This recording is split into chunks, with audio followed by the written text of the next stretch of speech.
Tras detallar que desde hace más de 30 años la infraestructura y refinación de petrolíferos en México no registró ningún crecimiento, la secretaria de Energía Rocío Nale García dio a conocer que el próximo 1 de agosto arranca la construcción de la nueva refinería en el puerto de Dos Bocas en Tabasco.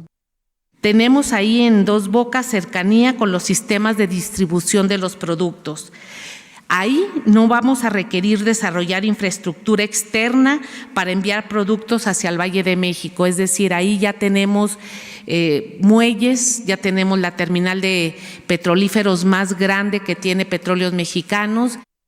Destacó que los permisos para ejecutar la obra ya están listos al 100% y que se entregaron a la Secretaría de Medio Ambiente y Recursos Naturales, quien debe entregar el resultado a más tardar el 12 de agosto.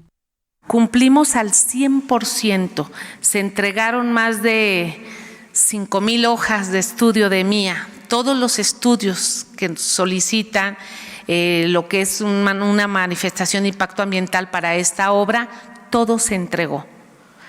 Mecánica de suelos, sismología, todos los estudios que se tuvieron que realizar están entregados. Explicó que la nueva refinería tendrá 17 plantas de procesos, centros de almacenamiento e integración de servicios auxiliares. Además, aseguró tendrá como mínimo una vida útil de 20 años, lo que permitirá ampliar la producción de petrolíferos en el país.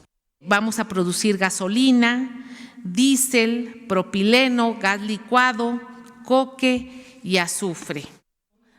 Informó que los recursos requeridos para la construcción de la nueva refinería ascienden a un máximo de $8,134 millones, de los cuales 4,587 serán para la construcción de plantas, 2,191 para servicios auxiliares y 1,300 para acondicionamiento y planificación. Eric Pinto, 21 Noticias.